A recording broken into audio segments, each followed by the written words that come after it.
ولقد أرسلنا رسلا من قبلك وجعلنا لهم أزواجا وذرية وما كان لرسول أن يأتي بآية إلا بإذن الله।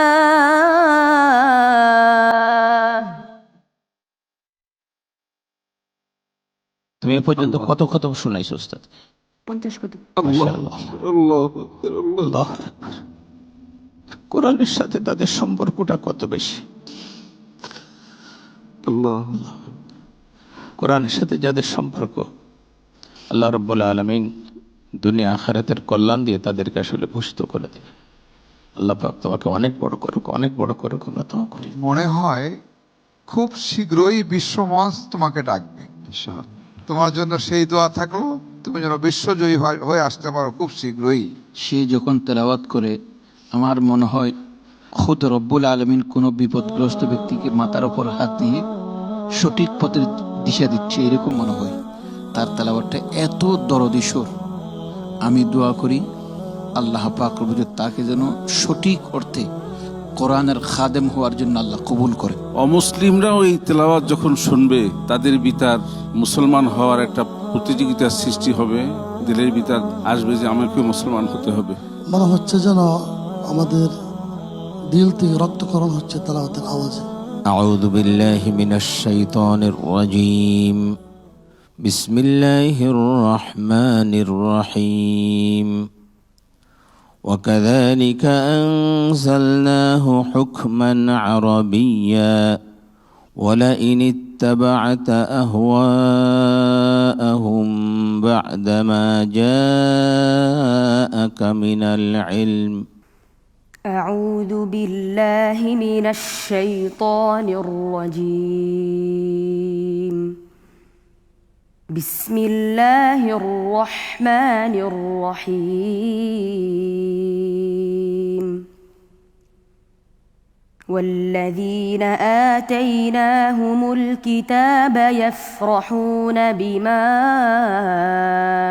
أنزل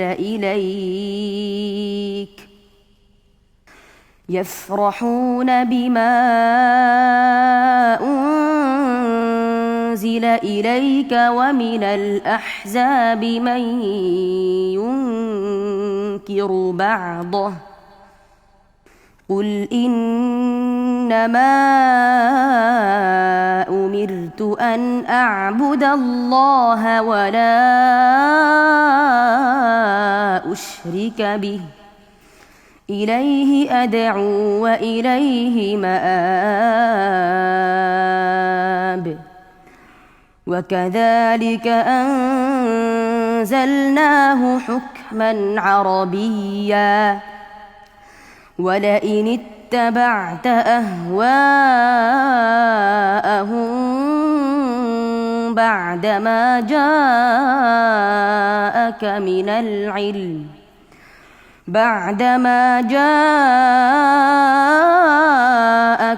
العلم ما لك من الله من ولي ولا واق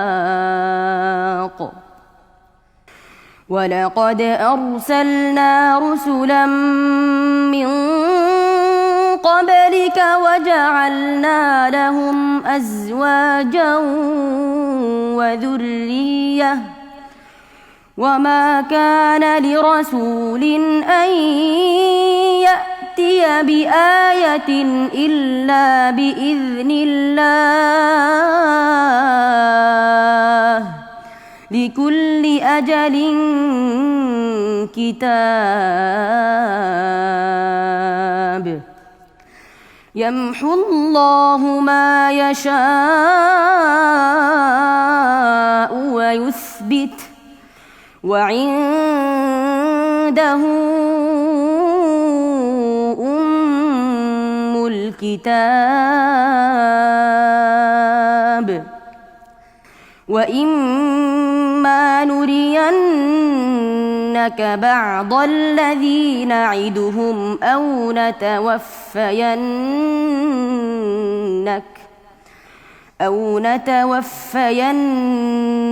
فإنما عليك البلاغ وعلينا الحساب أولم يروا أنا نأتي الأرض ننقصها من أطرافها والله يحكم لا معقب لحكمه وهو سريع الحساب وقد مكر الذين من قبلهم فلله المكر جميعا يعلم ما تكسب كل نفس وسيعلم الكفار لمن عقبى الدار ويقول الذين كفروا لست مرسلا قل كفى بالله شهيدا بيني وبينكم ومن عنده علم الكتاب حسبك صدق الله العظيم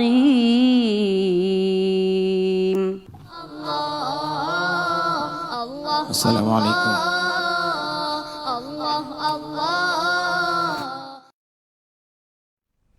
চমৎকার তিলাওয়াত আল্লাহু আকবার মাশাআল্লাহ বারাকাল্লাহু ফি হায়াতিক।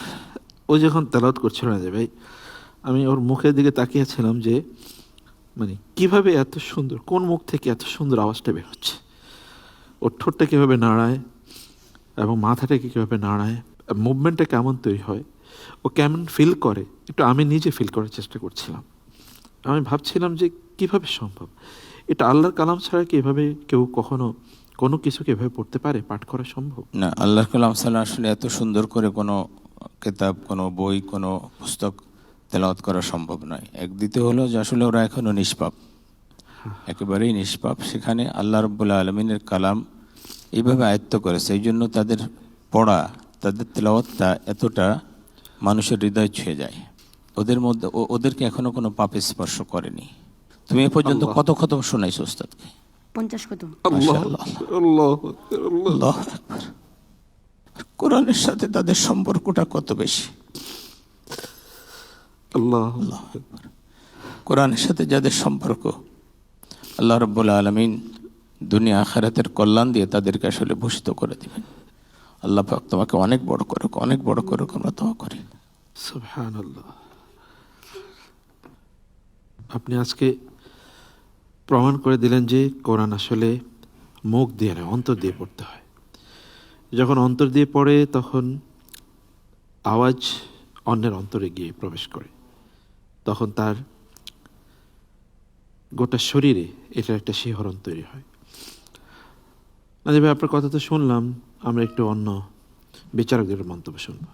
আমার কাছে মনে হয়, মনের কথাটা কি বলবো, মনে হয় খুব শীঘ্রই বিশ্বমঞ্চ তোমাকে ডাকবে ইনশাআল্লাহ। তোমার জন্য সেই দোয়া থাকলো, তুমি যেন বিশ্বজয়ী হয়ে আসতে পারো খুব শীঘ্রই ইনশাআল্লাহ। ইনশাআল্লাহ, অনেক ধন্যবাদ। তার তেলাওয়াতের ব্যাপারে আমি আরও কয়েকবার বলেছি, তার তেলাওয়াতের সুরটা একটা এমন দরদি সুর, সে যখন তেলাওয়াত করে আমার মনে হয় খুদ রব্বুল আলমিন কোনো বিপদগ্রস্ত ব্যক্তিকে মাথার ওপর হাত দিয়ে সঠিক পথের দিশা দিচ্ছে, এরকম মনে হয়।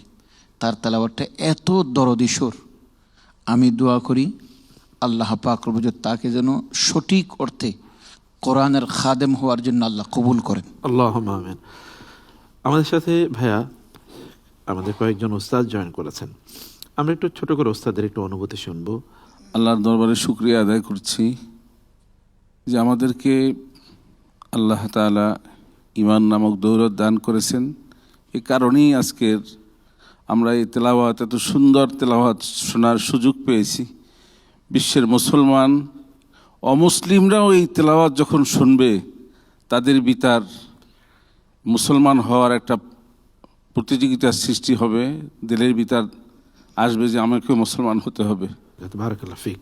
আমি এখানে বসে আল্লাহ তাআলা দরবারে দোয়া করেছিলাম, আল্লাহ তাআলা আমাকে 3 জন ছেলে সন্তান দান করেছেন। আল্লাহ তাআলা যেন এই ছোট বন্ধুর মতো আমার ছেলে সন্তানকে কবুল করেন, আল্লাহ তারা যেন কোরআন নিয়ে এই পৃথিবী জয় করতে পারে। আমি সকলের কাছে এই দোয়া কামনা করি। আল্লাহ তাআলা কবুল করেন। এখানে যখন বসছি তেলাওয়াত শুনতে,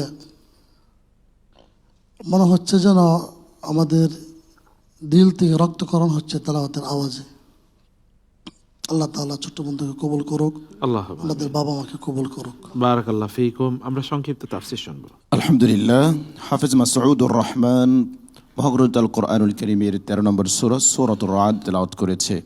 তার তিলাওয়াতকৃত আয়াতে কারিমার মধ্যে আল্লাহ সুবহানাহু ওয়া তাআলা আল্লাহর রাসূলের মিশন এবং ভিশন উল্লেখ করেছেন। সেটি কি? মহাগ্রন্থ আল কোরআনুল কারীমের মধ্যে আল্লাহই নির্দেশ দিয়েছেন, ইন্নামা উমিরতু আন আ'বুদাল্লাহা ওয়া লা উশরিকা বিহি। হাবিব, আপনি বলে দেন যে আমি নির্দেশপ্রাপ্ত হয়েছি এক আল্লাহর ইবাদত করতে এবং তার সাথে কাউকে শরীক করব না। এটা ছিল আল্লাহ রাসূলের মিশন এবং ভিশন। মানুষকে মানুষের দাসত্ব গোলামি থেকে বের করে আল্লাহর সাথে সম্পর্ক জুড়ে দেওয়া। দ্বিতীয়ত আরেকটি গুরুত্বপূর্ণ মেসেজ হলো, মক্কার পৌত্তলিকদের ভ্রান্ত দাবি খণ্ডন করা হয়েছে। তারা বলতো, যিনি রসুল হবেন তার স্ত্রী থাকবে কেন, তিনি বাজারে যাবেন কেন, তিনি খাবেন কেন, পানাহার করবেন কেন? আল্লাহ বলছেন, ওয়ালাকাদ আরসালনা রুসুলাম মিন ক্বাবলিকা ওয়াজআলনা লাহুম আজওয়াজা ওয়া যুররিয়া, যে আপনার পূর্বে আমি যত রসুল দুনিয়াতে পাঠিয়েছিলাম তাদেরও স্ত্রী ছিল, তাদেরও সন্তান সন্ততি ছিল। সুতরাং নবী রসুল হলে তার যে সন্তান সন্ততি থাকতে পারবে না, এটা একটা ভ্রান্ত কথা, ভ্রান্ত দাবি। আল্লাহ সুবহানাহু ওয়া তাআলা আমাদের সবাইকে শিরিক মুক্ত ঈমান বিদআত মুক্ত আমল নিয়ে আল্লাহর কাছে যাওয়ার তৌফিক দান করেন। আল্লাহুম্মা আমিন। ভাইয়া, তোমাকে রেখেই দর্শকদেরকে একটি হিলিং থট দিতে চাই।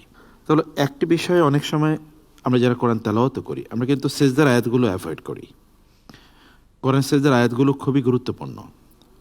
আমি বরং আজকে এই মাসুদের তেলাওয়াতের পর আপনাদেরকে যেই নাসিহা অথবা অনুরোধটি করতে চাই, বেছে বেছে সেজদার আয়াতগুলো তেলাওয়াত করবেন।